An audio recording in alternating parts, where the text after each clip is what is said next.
Hello everyone, we welcome you in our YouTube channel mathematical concepts. स्वागत है आप सभी का हमारे यूट्यूब चैनल मैथमेटिकल कॉन्सेप्ट्स में। हम लोग आज से एक नई सीरीज डिस्कस करने वाले हैं 3D ज्योमेट्री के ऊपर। आज का लेक्चर जो है बहुत बेसिक लेक्चर है, उसी के ऊपर आज हम लोग जो है उसका बेसिक कवर करेंगे। ये लेक्चर NDA JEE के लिए, BSc स्टूडेंट के लिए, JAM और 11-12 के स्टूडेंट के लिए, सभी के लिए बहुत इंपॉर्टेंट लेक्चर है और इसमें हम ऑलमोस्ट सभी का बेसिक लेके कोशिश करेंगे उसको कवर करें। तो चलिए स्टार्ट करते हैं, देखते हैं पहले आज के लेक्चर में हम लोगों ने क्या क्या रखा है, क्या क्या कंटेंट्स हैं इसमें। आज के लेक्चर में जो पहला जो कंटेंट हम लोगों ने रखा है वो रखा है 3D कोऑर्डिनेट सिस्टम के ऊपर। पहले एक बेस तैयार करेंगे कि एक्चुअल में 3D कोऑर्डिनेट सिस्टम होता क्या है, how it is different from और differ from the 2D coordinate system. फिर सेक्शन फार्मूला रखा है हम लोगों ने, डिस्टेंस फार्मूला रखा है, सेंट्रॉइड रखा है और प्रीवियस ईयर की कुछ प्रॉब्लम्स रखी हैं। तो चलिए स्टार्ट करते हैं 3D कोऑर्डिनेट सिस्टम से। सपोज दैट ये हम लोगों ने यहाँ पर एक O पॉइंट कंसिडर किया। जैसे हम लोग 2D में, अगर आपको याद हो, हम लोग इस तरह से प्लेन डेवलप करते थे। यहाँ लिखते थे हम लोग x, यहाँ लिखते थे y। अब हम इस y को यहाँ ड्रॉ कर लेते हैं ताकि सो दैट कि यहाँ पर हमको एक और ऑप्शन मिल जाए z प्लॉट करने के लिए।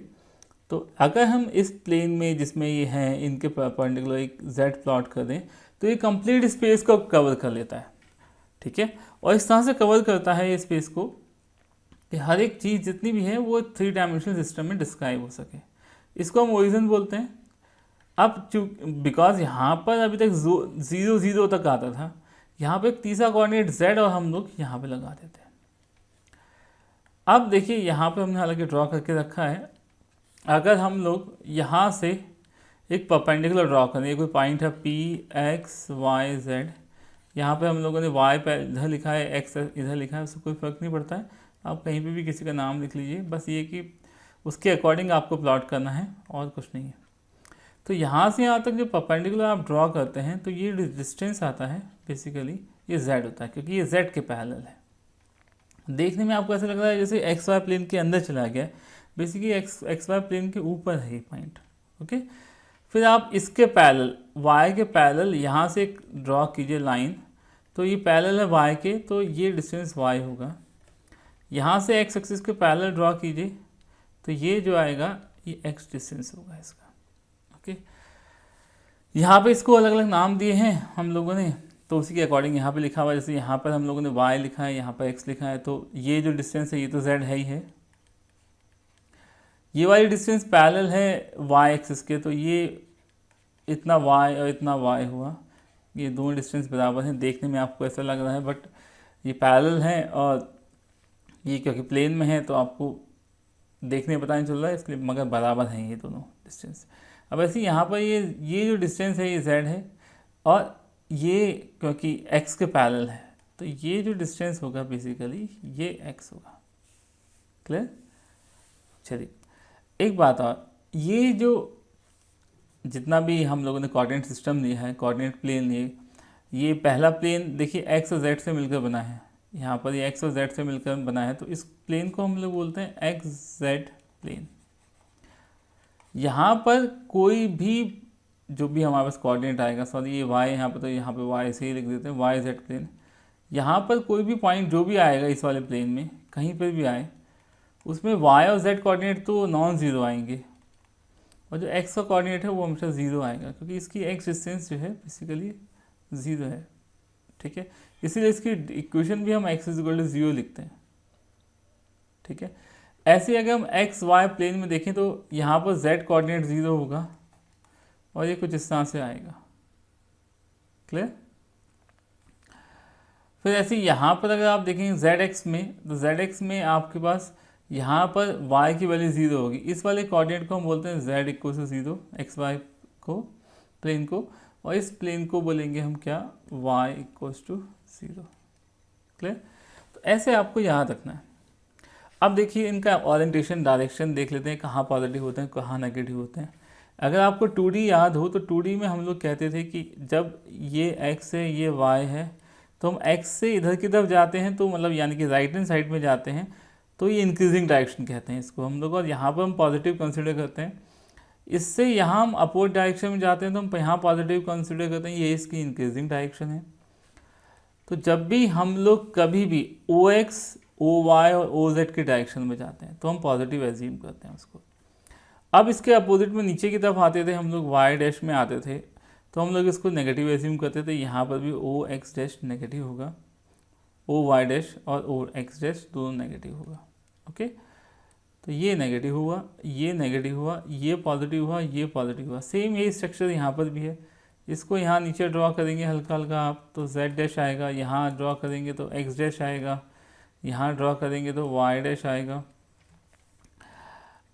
तो अगर आप ऐसे ड्रॉ करेंगे तो यहाँ इस साइड पे जितना भी आप मेज़र करेंगे Y को वो नेगेटिव, इस साइड पे जितना भी मेज़र करेंगे वो नेगेटिव X के, यहाँ पर नेगेटिव Z डैश में Z नेगेटिव, और इसके ऊपर जाएंगे तो देखिए पॉजिटिव आएगा। यहाँ ये इंक्रीजिंग डायरेक्शन है Z की तो वो पॉजिटिव, X की इंक्रीजिंग डायरेक्शन ये है तो यहाँ पर ये पॉजिटिव, यहाँ पर इसकी इंक्रीजिंग डायरेक्शन है तो ये पॉजिटिव। क्लियर? चलिए आगे बढ़ते हैं। हमने एक प्रॉब्लम रखी है इसके ऊपर। अगर कभी आपको ये बताना है कि इन विच ऑक्टेंट द पॉइंट्स लाई, तो देखिए जहाँ पर माइनस लगा है वहाँ पर X डैश या जो भी लगा हुआ है आपने जिस भी उस पर लिखा हुआ है तो वहाँ डैश लगा दीजिए। यहाँ पर भी है तो इसका मतलब ये Z, तो यहाँ पर Y की नेगेटिव डायरेक्शन में जाना है तो Y डैश हुआ, यहाँ पर Z की नेगेटिव डायरेक्शन में जाना है तो Z डैश हुआ। सिमिलरली यहाँ पर अगर आप देखें, यहाँ पर ये पॉजिटिव है, यहाँ पर ये नेगेटिव है और यहाँ पर ये पॉजिटिव है।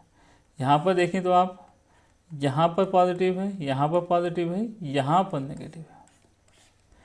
तो इस तरह से हम लोग कोई भी पॉइंट किस ऑक्टेंट में आएगा वो बता सकते हैं।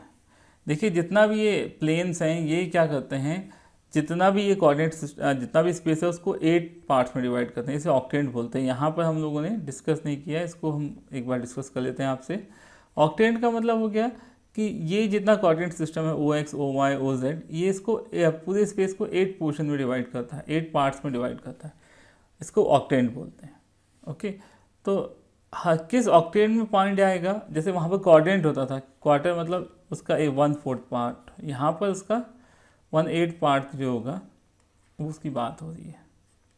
तो यहाँ पर पॉइंट कहाँ पर आएगा तो हम इसको देख के बताते थे। यहाँ पर हम लोग ये देख के बताते हैं कि किस ऑक्टेंट में आएगा। ऑक्टेंट देखने का तरीका यही है कि आप जो नेगेटिव वाला है उसके लिए वो डैश लगाइए, बाकी पॉजिटिव आएंगे। ओके, चलिए डिस्टेंस फार्मूला जो आप लोगों ने 2D में पढ़ा था वही डिस्टेंस फार्मूला यहाँ पर भी है, बट Z कोऑर्डिनेट एक्स्ट्रा हो गया तो Z2 - Z1 का होल स्क्वायर एक्स्ट्रा आ जाता है। ऐसे सेक्शन फार्मूला भी वही है, देखिए 2D में आप लोग पढ़ते हैं, बट एक Z कोऑर्डिनेट और एक्स्ट्रा आने की वजह से ये एक्स्ट्रा हो जाता है, राइट। बाकी देखिए आप m वही कैलकुलेट करना है, अगर m/n में डिवाइड करता है इंटरनली तो प्लस साइन आएगा, एक्सटर्नली डिवाइड करता है तो नेगेटिव साइन आएगा।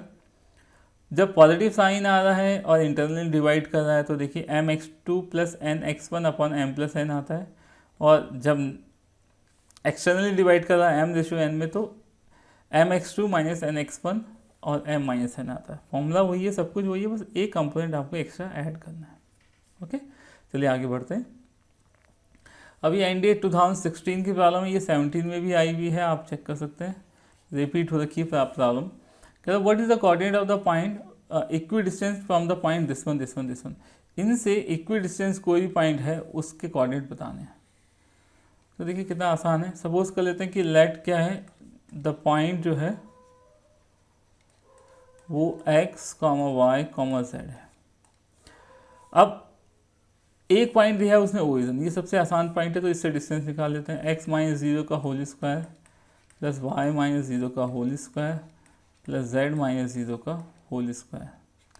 अब देखिए ये जो डिस्टेंस है वो किसी पॉइंट से बराबर ले लीजिए आप। मैं पहले पॉइंट से ले लेता हूँ x, y, z की डिस्टेंस, तो x - a whole square plus y - 0 whole square plus z - 0 whole square. अब मैंने स्क्वायर कर दिया d का, तो इसलिए जो है यहाँ पे मैं स्क्वायर रूट नहीं लगा रहा हूँ, आप चाहो स्क्वायर रूट लगा देते हैं। चलिए कंफ्यूज ना होता यहाँ, ताकि आप लोग तो देखिए अगर आप ध्यान से देखें तो ये इसके साथ कैंसिल हो जाएगा, ये इसके साथ कैंसिल हो जाएगा, यहाँ से एक्स स्क्वायर कैंसिल हो जाएगा, जो बचेगा आपके पास वो बचेगा a square minus 2ax is equal to 0। यहाँ से x की वैल्यू कितनी आ जाएगी 2x इक्वल टू a यानी कि a/2। सिमिलरली आप इस वाले पॉइंट के लिए आप कंसिडर कर लीजिए, जब आप इस वाले पॉइंट के लिए कंसिडर करते तो y की वैल्यू भी a/2 हो जाएगी क्योंकि बाकी सब कुछ कैंसिल आउट हो जाएगा। z की वैल्यू भी ऐसी a/2 आ जाएगी जब ये वाला पॉइंट आप कंसिडर करेंगे। तो जो रिक्वायर्ड पॉइंट आपके पास आएगा जो इक्वी डिस्टेंट है इनसे, वो a/2 और a/2 हो जाएगा। Right, I hope it is clear to you. चलिए आगे देखते हैं, ये बहुत इंपॉर्टेंट है। देखिए अगर कभी भी आपको इस तरह कोऑर्डिनेट सिस्टम दे रखा है का कि p(x,y,z) कोई पॉइंट है इन स्पेस और p a p b p c a perpendicular distance है, तो इसकी ये बताइए कितनी होंगी।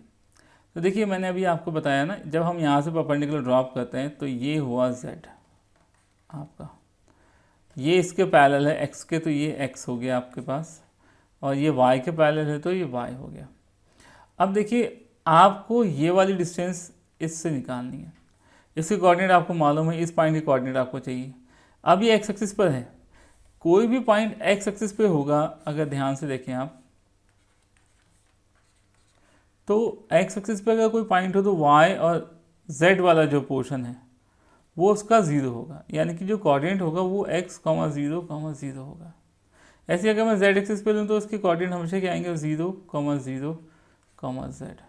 अगर मैं y एक्सिस पे लूँगा तो 0, y, 0, इस तरह से होगा। क्लियर? तो अगर आपको इस पॉइंट से डिस्टेंस निकालनी है तो देखिए इसके पॉइंट हो गया x, 0, 0। अब आप क्या कीजिए, बस यहाँ से इसका डिस्टेंस निकालिए, डिस्टेंस का फॉर्मूला लगाइए, तो x minus x whole square हो गया, फिर ये 0 हो गया, तो फिर यहाँ पे y माइनस 0, फिर z माइनस 0, यानी कि y square minus plus z square, इसका स्क्वायर रूट हो जाएगा। ऐसे ही अगर आप पी भी निकाल लीजिए तो पी भी मतलब ये वाला डिस्टेंस निकाल दें आप, ये तो आप यहाँ पे देखिए कोऑर्डिनेट कितना होगा 0, y, 0 अभी बताया आपको। आप डिस्टेंस का फॉर्मूला लगाएंगे तो आप कैसे ही आ जाएगा, यहाँ पर डिस्टेंस का फॉर्मूला ही आ जाएगा। ठीक है, बहुत इंपॉर्टेंट क्वेश्चन है, कॉन्सेप्ट है, कई बार हम जनरली कंफ्यूज हो जाते हैं, बट अगर हम ड्रॉ करके देखें तो सही होता है। 3D देखिए, 3D आता है ड्रॉ करने से, विजुअलाइज करने से। अगर आप विजुअलाइज नहीं कर रहे हैं, मेंटली उसको ड्रॉ करके ही देख रहे हैं तो क्लियर नहीं होगा कॉन्सेप्ट। ठीक है, इसलिए ड्रॉ करके देखें आप। अब देखिए सेंट्रॉइड की बात करते हैं। ये 3 पॉइंट देखिए, अगर आप ये किसी ट्राइंगल के वर्टिसेस हैं, ये ट्राइंगल दे रखा है, उसके वर्टिसेस दे रखे हैं आपको, ये वर्टिसेस, ये वर्टेक्स दे रखा है। कहाँ सेंट्रॉइड बताइए। सेंट्रॉइड बेसिकली क्या है, मीडियन का इंटरसेक्शन पॉइंट है ये, तो जो मीडियन का इंटरसेक्शन पॉइंट है इट इज़ सेंट्रॉइड। तो अगर सेंट्रॉइड अगर हम लोग कंसिडर करें तो सेंट्रॉइड का मतलब हो गया कि आप ये वाला पॉइंट कैलकुलेट कर रहे हैं, 2:1 में डिवाइड करता है इसको हमेशा। तो आप यहाँ पर 2:1 वाला फॉर्मूला लगा के यहाँ पर x1, y1, z1 हो गया सपोज दैट, यहाँ पर x2, y2, z2 हो गया, यहाँ पर x3, y3 और z3 हो गया। तो देखिए आप इसका मिड पॉइंट निकाल लीजिए और फिर इसका सेक्शन फॉर्मूला लगा दिए तो आपके पास ये आंसर आएगा, x1 plus x2 plus x3/3। आप ऐसे भी याद रख सकते हैं, ये 3 पॉइंट्स का मीन है। अगर आप मीन की तरह अर्थमेटिक मीन की तरह याद रखें तब भी ये सही आएगा आपका। ठीक है, तो ये सेंट्रॉइड की कोऑर्डिनेट है, आपको याद रखना है, बहुत यूज़फुल है। ऐसे टेट्राहेड्रन देखते हैं। टेट्राहेड्रन बेसिकली वो फिगर है जिसके इसमें 4 ट्रायंगुलर फेसेस होते हैं हमारे पास। ठीक है, तो 4 ट्रायंगुलर फेसेस हैं, तो अगर उसका सेंट्रॉइड निकालना है तो बाकी सब कुछ वही है, बस एक कोऑर्डिनेट यहाँ एक्स्ट्रा ऐड हो जाता है x4। तो अगर आप मीन याद रखें तो देखिए यहाँ पर 4 आ जाता है क्योंकि 4 क्वांटिटी आपके पास ऐड ऑन हो रही है। ऐसे यहाँ पर देखिए 4 क्वांटिटी ऐड ऑन हो रही है, तो इसलिए यहाँ पर जो है 4 से डिवाइड हो रहा है, y4 आ जा रहा है। ठीक है, अब देखिएगा जो ट्राइंगल आपने बनाया था उसका एरिया अगर आपको निकालना हो तो यहाँ पर आपको 3 डिटर्मिनेंट कैलकुलेट करनी पड़ती है, delta x, delta y, delta z। Delta x की वैल्यू हाफ y1 z1 1 इस तरह से होती है, ये y2 z2 1, y3 z3 1, मतलब x वाले के लिए आप x वाला कोऑर्डिनेट पूरा छोड़ दीजिए, ऐसे ही y वाले के लिए आप y वाला छोड़ दीजिए, z वाले के लिए z छोड़ दीजिए, और इनका स्क्वायर करके स्क्वायर रूट ले लीजिए, क्योंकि स्केलर क्वांटिटीज आएंगी। सपोजिटली 2 आती है, 3 आती है, 4 आती है, 2 का स्क्वायर, 3 का स्क्वायर, 4 का स्क्वायर और उसका square root, this will be the answer. Okay, हालांकि हम इससे नहीं निकालते हैं, इससे नहीं कैलकुलेट करते हैं, हम कुछ और मेथड लगाएंगे, वो हम लेटर ऑन डिस्कस करेंगे नेक्स्ट लेक्चर में या अपकमिंग टॉपिक्स जहाँ पे भी हम कवर करेंगे इसको, क्योंकि काफ़ी लेंथी हो जाता है। चलिए आगे का टॉपिक देखते हैं। हमने एक क्वेश्चन रखा, what is the distance between the point 1 2 0 from y z plane. देखिए ये जो क्वेश्चन है बहुत कॉन्सेप्चुअल क्वेश्चन है। अगर ये वाई जेड प्लेन से इसके डिस्टेंस देखने, तो वाई जेड प्लेन तो देखिए आपके पास बेसिकली ये है आपके पास वाई जेड प्लेन। इसकी डिस्टेंस कैलकुलेट करनी है किस पॉइंट की, इस पॉइंट की। तो देखिए यहाँ पर जेड कोऑर्डिनेट 0 है, यानी कि ये यहाँ पर कहीं है, सपोज दैट 1 2 और 0, ये सपोज दैट है। अब अगर मुझसे कोई कहे कि वाई जेड प्लेन से डिस्टेंस निकालिए, तो सिंपल है, मैं यहाँ परपेंडिकुलर ड्रॉप कर दूंगा, ठीक है, यहाँ मैं परपेंडिकुलर ड्रॉप कर दूंगा। तो अगर आप देखें तो ये बेसिकली ये y के पैरेलल है, तो ये इसकी ये डिस्टेंस ये हो गई 2 और ये डिस्टेंस कितनी हो गई आपकी 1। अगर आप ध्यान से देखें तो ये इसका एंट्री पॉइंट है वाई जेड प्लेन का, तो यानी कि वाई जेड प्लेन से डिस्टेंस होती है वो फर्स्ट कोऑर्डिनेट होती है किसी पॉइंट की यहाँ पर, ठीक है। तो यहाँ पर जो आंसर होगा आपका वो 1 यूनिट होगा। क्लियर? तो this is all about the basic of the 3 dimensional geometry. I hope it is clear to you. तो अगर आपको लेक्चर पसंद आया है और आपको ये लेक्चर अच्छा लगा है, आप इस तरह के लेक्चर चाहते और आप आगे देखना चाहते हैं, तो आप हमको कमेंट सेक्शन में लिख के बता सकते हैं कि आप किस तरह की रिक्वायरमेंट आपकी हैं, हम कोशिश करेंगे फुलफ़िल करें। इस लेक्चर में अगर आपको कोई डाउट है तो आप हमको कमेंट सेक्शन में वो भी लिख के पूछ सकते हैं, क्या डाउट है आपका, हम आपका डाउट क्लियर करने की कोशिश करेंगे। तो चलिए, अगर आपको लेक्चर पसंद आया है तो अगर आप हमारे चैनल में नए हैं या आपने सब्सक्राइब नहीं किया तो पहले हमारे चैनल को सब्सक्राइब कर लीजिए, बेल आइकन का बटन दबाइए ताकि आपके पास हमारे नोटिफिकेशन पहुंच सके, ठीक है। और चैनल को लाइक कीजिए, शेयर कीजिए ताकि ज़्यादा लोगों के पास इस इन्फॉर्मेशन पहुँच सके। चलिए नेक्स्ट लेक्चर में मिलते हैं फिर एक नए टॉपिक के साथ। Till then goodbye, thank you.